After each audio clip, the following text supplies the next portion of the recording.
এই দুনিয়ার জমিনে তিন ধরনের প্রাণী আছে, তারা কিয়ামত পর্যন্ত পেরেশানি থাকবে। নাম্বার এক, এটা হলো পিপিলিকা, যেটাকে আমরা পিঁপড়া বলি। তার নিজের বডির থেকে আর 3 গুণ 5 গুণ 10 গুণ বড় একটা মাল তারা টানাটানি করে গর্তে নিয়ে দেবে রয়েছে, মানে বাসা খুঁয়ে খাইব। এখন বাসা খুঁয়ে দেওয়ার সময় এটা তার যে বাড়ি বানাইছে, তার বাড়ির গেট দেও এই মাল ঢুকে না, তার বাড়ির গেট দেওয়া এই মালটা ঢুকে না, সে এটা টাকা নিতেছে।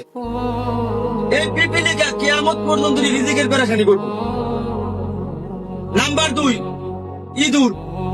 ক্ষেতের ধান যা আছে সব কাটতে এনে গাছা ঢুকাইব, ঘরের খেতা বালিশ কম্বল যা কিছু আছে সব কাটবো, কাটতে এনে তার গাছা ঢুকাইব, তার রিজিক লাগবে। নেওয়ার পরে মনে করেন যে গাছা থাকে, মানে খেতলাই মনে করেন যে মানে ইন্দুরে ধান নেওয়ার তো নিচেই, মানে খেতলাই মনে করেন দিছে খেত পানি, মানে পানি দিছে পরে পানি তোর উপর দিকে যায় না, পানি যায় নিচ দিকে, গাছার দিয়ে ঢুকছে পানি।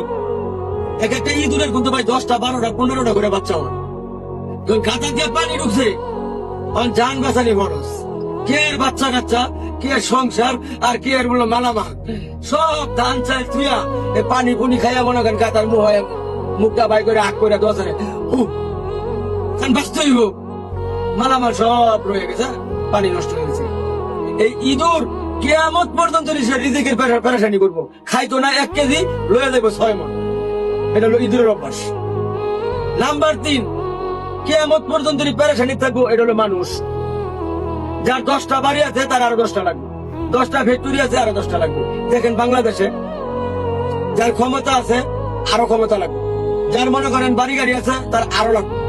এমনও বাংলাদেশে মালিক আছে বা মানুষ আছে যে তার এরকম 200-300 প্রোডাক্টের মালিক।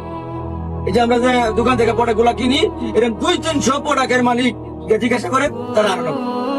এই মানুষ কিয়ামত পর্যন্ত পেরেশানি থাকবে। এই 3 ধরনের প্রাণী কিয়ামত পর্যন্ত পেরেশানি থাকবে।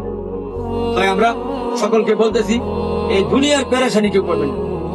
দুনিয়া ক্ষণস্থায়ী, চলে যেতে হবে, চিরস্থায়ী চলে যেতে হবে। মানে দুনিয়ার জমিনে কয়দিন বাঁচবে?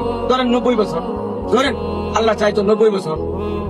এই 90 বছর একটা মানুষ বাঁচলে 30 বছর দেখা তার ঘুমের মধ্যে, আর 20 থেকে 30 বছর দেখা তার লেখাপড়া থাকে। আর 30 বছর কি করবেন?